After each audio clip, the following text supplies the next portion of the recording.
Welcome to the Fibromyalgia Podcast. I'm Tammy Stackelhouse, fibromyalgia coach, author, and founder of the International Fibromyalgia Coaching Institute. The goal of this podcast is to empower you with access to the dream team of experts and coaches I've discovered are key to living the fibro life you love.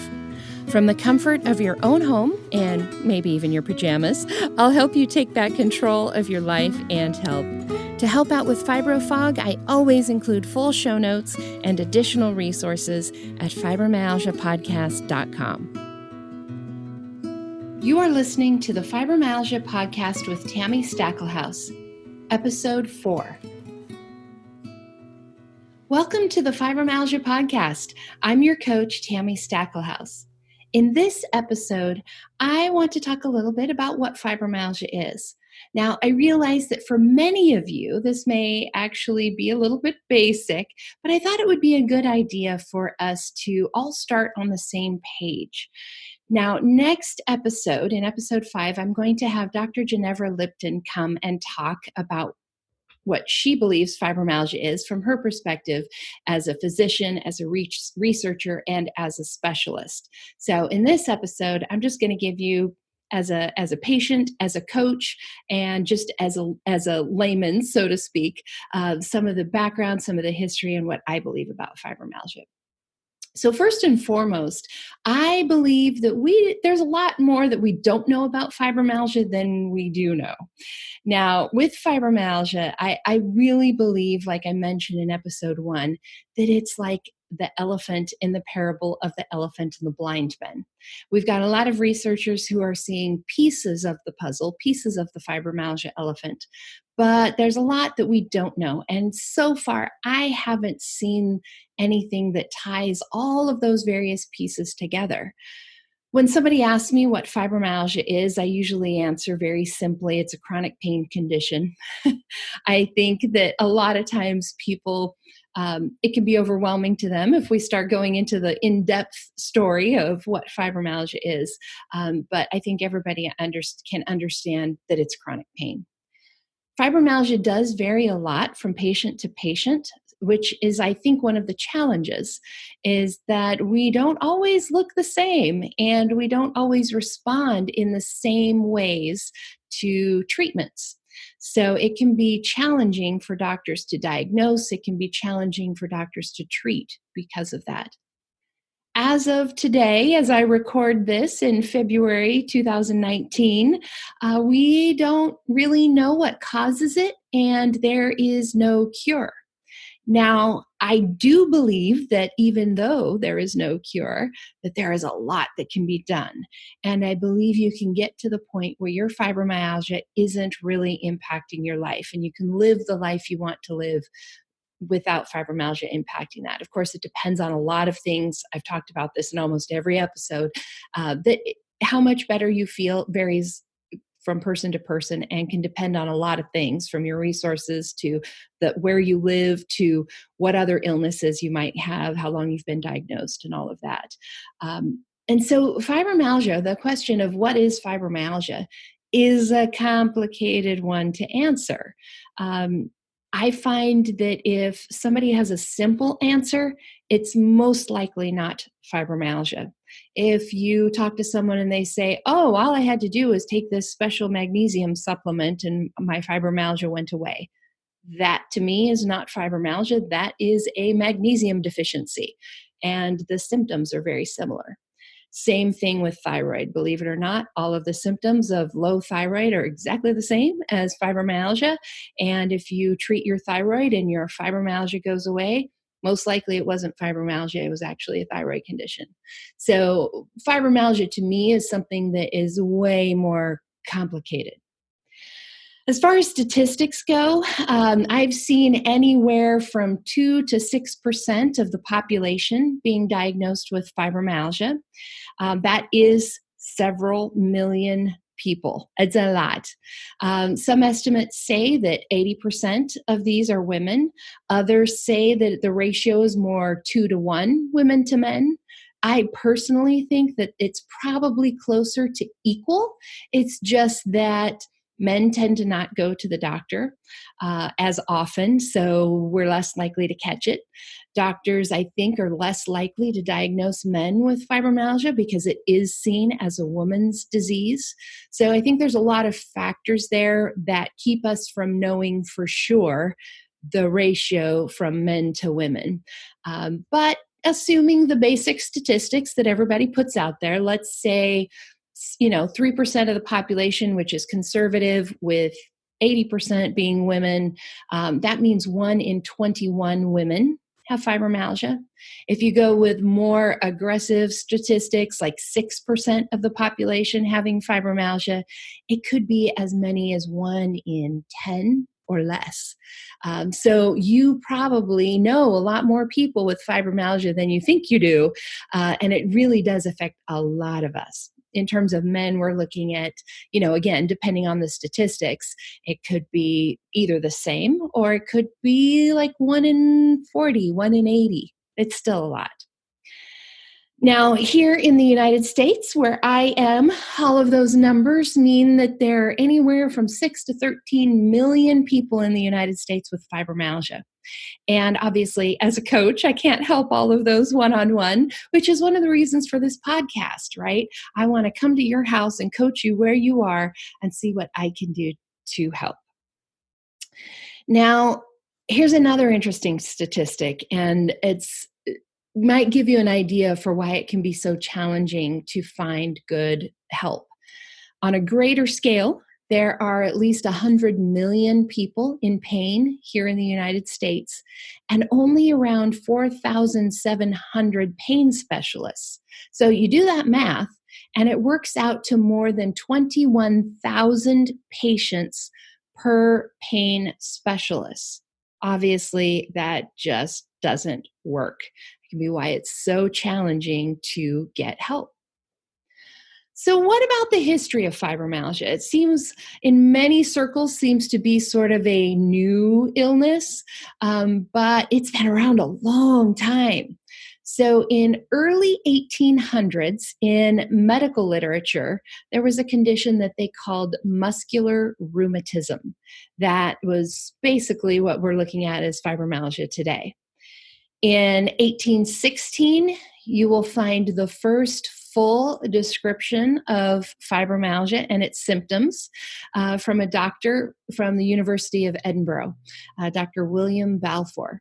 I had the chance to go to the University of Edinburgh a year or so ago, and it was super interesting to be there at the old medical school where I assume he practiced and think, this is kind of where it all started. In 1816, 200 years ago, he first described the tender points in fibromyalgia, those spots that if you press on them, it makes you want to shoot through the roof, that a lot of doctors use to diagnose fibromyalgia. Those tender points were described in 1824. So again, almost 200 years ago. There went through a lot of different name changes. In 1976, the name was finally changed to fibromyalgia. So we've had fibromyalgia now for, I don't know, how many, what is that, almost 45 years? Getting close to 50 years. And the diagnostic criteria on how to diagnose fibromyalgia was first outlined in 1990. So a lot of times I will talk to somebody who said that, they've had fibromyalgia since, 1990. And those people I'm always super impressed with because, that was the early stages. They had to have been seeing a very progressive doctor who was very up on their research and their resources to be diagnosed that long ago. So what are the symptoms of fibromyalgia? Technically, specifically, what are the symptoms that we're looking at when we're being diagnosed? I believe that there are 4 primary symptoms. Now, there's a lot of stuff that can happen because of these, and there's a lot of things that happen with comorbid conditions. Those are other illnesses that you have alongside fibromyalgia. Fibromyalgia never comes by itself, right? There's lots of other things that go along. But fibromyalgia itself has 4 primary symptoms. Number 1, the widespread body pain, hurting everywhere for no particular reason. That's a biggie. The second one is unrelenting fatigue. And this is a fatigue that is different than just being tired. I like to use the analogy of, your cell phone where you charge it all day long. It says it's at 100% and then it only lasts an hour. That's the kind of fatigue that we have. And there's reasons for that I will get to. Another symptom, the third symptom, is brain fog. Those of you with fibromyalgia know what I'm talking about. And this is one of the reasons why every podcast episode also has a show notes page. So on fibromyalgiapodcast.com, I will actually list all of the resources that I mentioned, all of the goodies. And because I know, brain fog isn't just about forgetting things. It also means having trouble processing. We can have ADD-like symptoms with fibromyalgia, and that's all part of this brain fog. And then the fourth one that is very particular to fibromyalgia, if you don't have this, you very likely don't have fibromyalgia, and that is unrefreshing sleep. That's where you sleep all night and you wake up and you're not refreshed. It's as if you didn't sleep at all. Sometimes you even feel worse. That is a hallmark of fibromyalgia. Now, as I said earlier, fibromyalgia never comes by itself. There are usually lots of other things that happen with it, digestive issues, headaches. There's usually thyroid issues, adrenal issues, sleep conditions, all kinds of other stuff.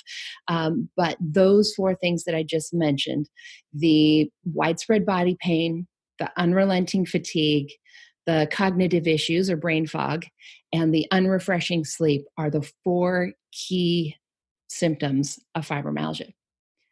So how is it diagnosed? For those of you who may not know, I also find that a lot of doctors are really behind on this. So before 2010, now that was almost 10 years ago now. So 2010, it's now 2019. So 10 years ago, doctors used the tender point exam. There are 18 tender points in the body. There's some on the back of the neck, there's some in the front, some on your elbows, hips, lower back, knees, that when you press on those points, it hurts more than it should.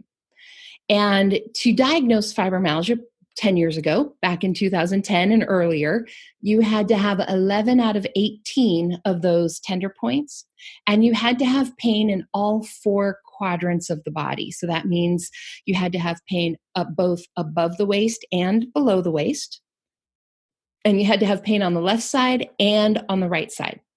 So you couldn't just, for instance, have pain in your legs and be diagnosed with fibromyalgia because that was all lower body. You had to have pain in all four quadrants of your body in order to be diagnosed, and 11 of 18 tender points. Now, after 2010, and I have to stop here for a second and just say a lot of doctors and a lot of people still think we're using the 2010 diagnostic criteria. A lot of people are still thinking you have to have 11 tender points. A lot of people are thinking you have to have pain in all four quadrants. That has not been the case for almost 10 years now.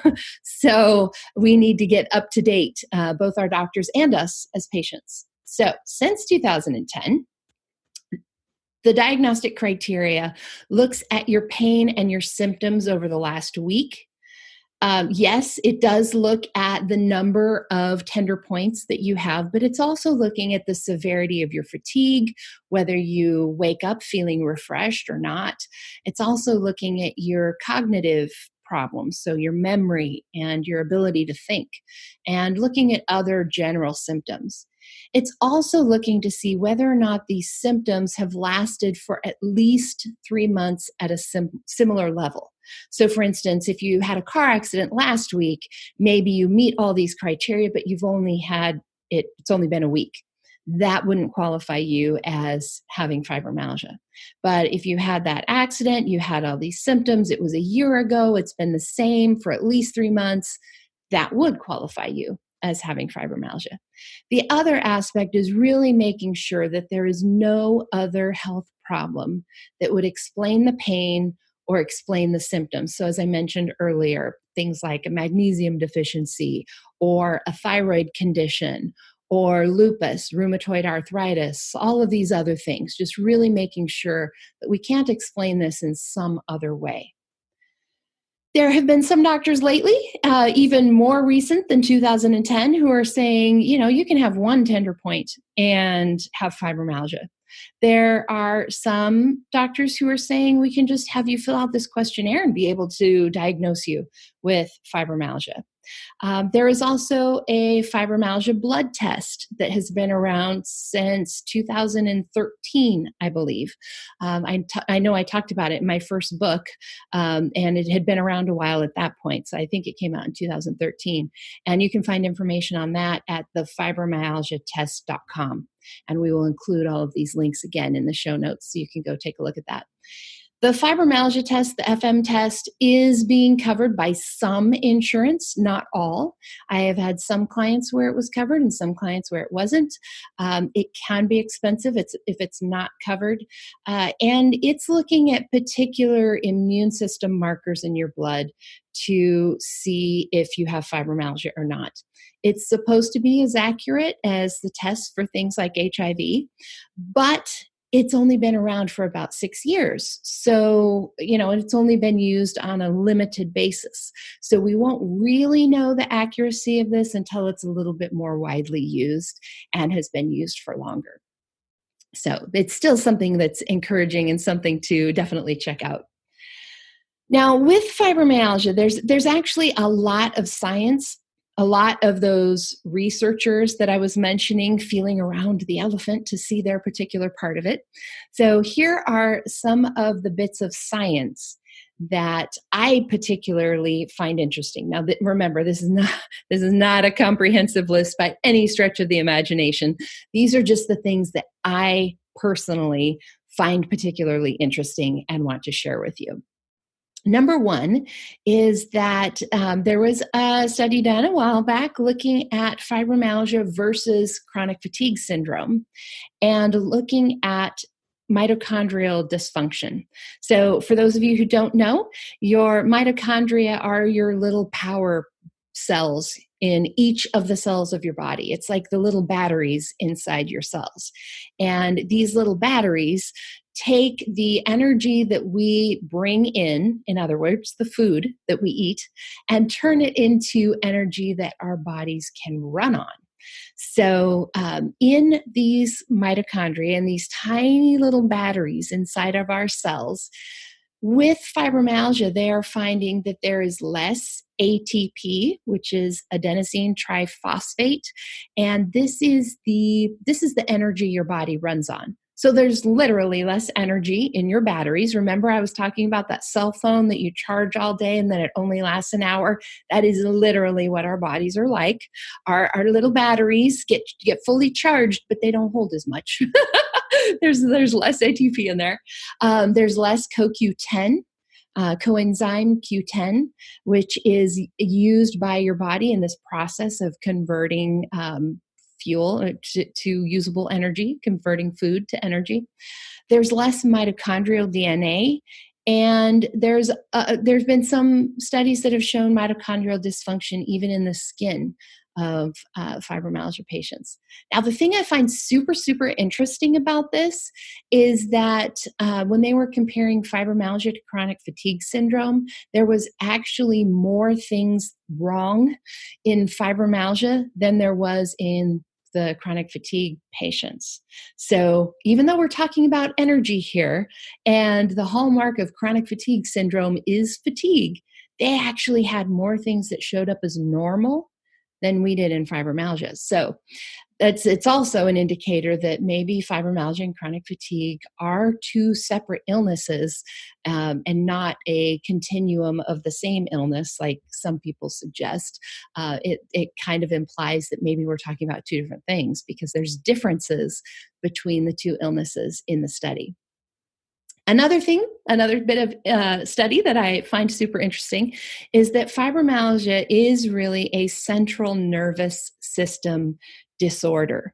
What they have found is that fibromyalgia patients actually process pain differently. And what I mean by that is, for instance, if you squeeze the thumb of a patient with fibromyalgia, so you squeeze it with a certain amount of pressure, we will actually experience twice as much pain as someone without fibromyalgia at the same amount of pressure. So it's like we have a 2 times pain response. So let's say we use just generic units and say we give a pressure of 1. To us with fibromyalgia, it feels like 2, where someone who doesn't have fibromyalgia, it would still just feel like 1. So if you ever feel like, oh my gosh, my pain response is like not normal, you're right. We do have a different pain response. The other thing that's super interesting is they did functional MRIs, which is where they do an MRI, not just a static MRI, like taking a picture like a photograph. It's a functional MRI is where you're actually like doing things while they're watching your brain. So it's a little bit more like taking a video instead of a snapshot. And when they would give the fibromyalgia patient some kind of stimulus, painful stimulus, more areas of the brain light up in fibromyalgia than light up in somebody who does not have fibromyalgia. So literally, our brains experience pain in a different way. There are more areas of the brain that light up. More of our brain is experiencing that pain. Super, super interesting to me. One study found that there were extra nerve endings in the hands of fibromyalgia patients. They found that these nerve endings actually control blood flow. And the idea is that those nerve endings are not managing blood flow properly, which means that blood flow is not getting to our muscles properly, which could be causing the muscle aches, not getting to our brains properly, which means we don't think as well. And so there is one theory that this is part of the problem. There was another pilot study that showed that small fiber neuropathy was present in about half of the fibromyalgia patients that they looked at. Small fiber neuropathy is where your small peripheral nerves, like in your hands and your feet, just are experiencing degeneration, pain, lots of different things. That's where you might be feeling tingling or burning sensations. And one study showed that at least half of the fibro patients they looked at had small fiber neuropathy. And they're thinking that this may be the thing that's causing the pain. Now, I believe that you can have both. I have one client who was diagnosed with small fiber neuropathy and fibromyalgia both. So you can have both things. One can lead to another, but there is some things going on nerve-wise. Another study I find particularly interesting because I fit into these demographics is a clinic took all of their fibromyalgia patients, and as they were coming in, they did x-rays on their necks just to see how their necks looked. And they found that 90% of their fibromyalgia patients had either a straight neck or their neck curved the wrong direction. Now, if you don't know, your neck should have a little bit of a curve, and that sort of keeps your head on a little bit of a spring. So when you're walking or running or just, living life, there's a little bit of cushion there to kind of protect your brain and keep your body happy.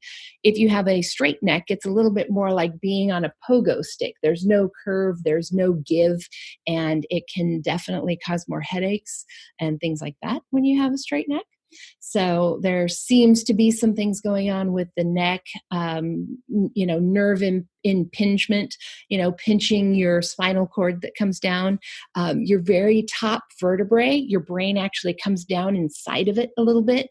And if your top vertebrae isn't aligned correctly, you can actually be squeezing your brain, which causes headaches and all kinds of other symptoms, dizziness and things like that. So there seems to be something going on in the neck. We also know that there's immune system issues, like our system is getting stuck.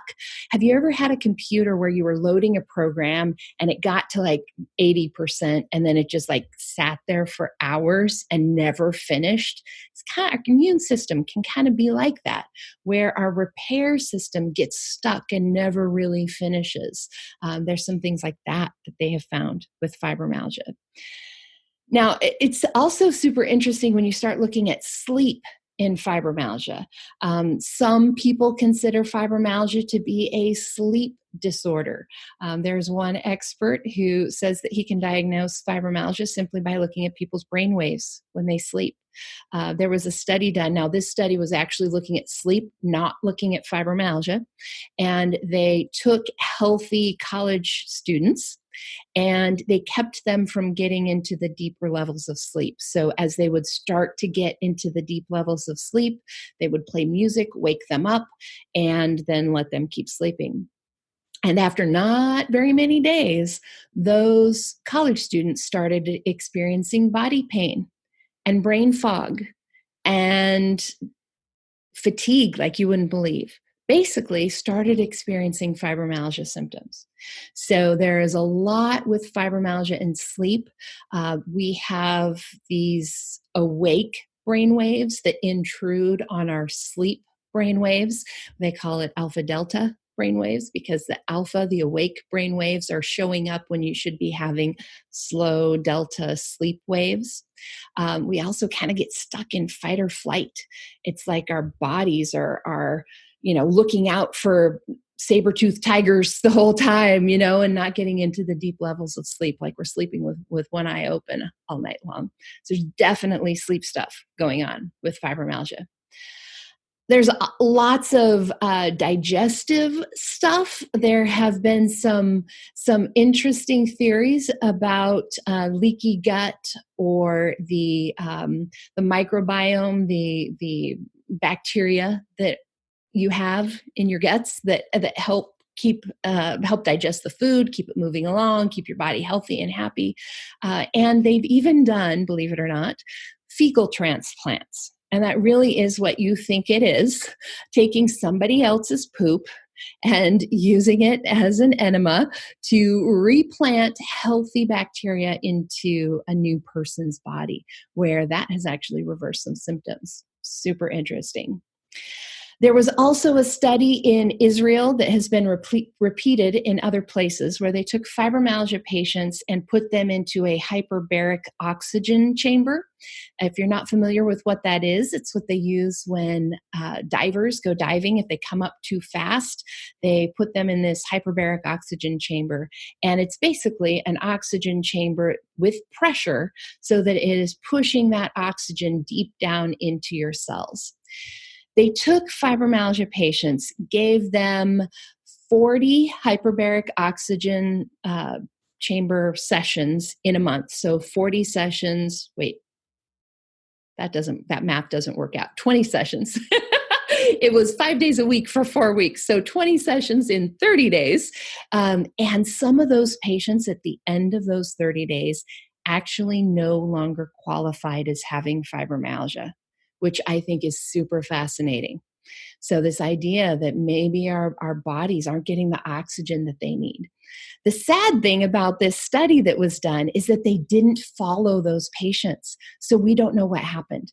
We don't know if that totally reversed their fibromyalgia and they never had symptoms again, which I would suspect is probably not true, but we don't know. We don't know. What I expect is that they had a remission of their symptoms, and then they would need to keep up those oxygen treatments, however often, to maintain that. Like, I think there's actually something where our bodies don't work properly, and just 20 sessions in 30 days isn't going to reverse, isn't going to totally change how our body functions, but there might be some kind of a maintenance plan that you might be able to do to keep up those things. But again, we don't know because they didn't follow those patients.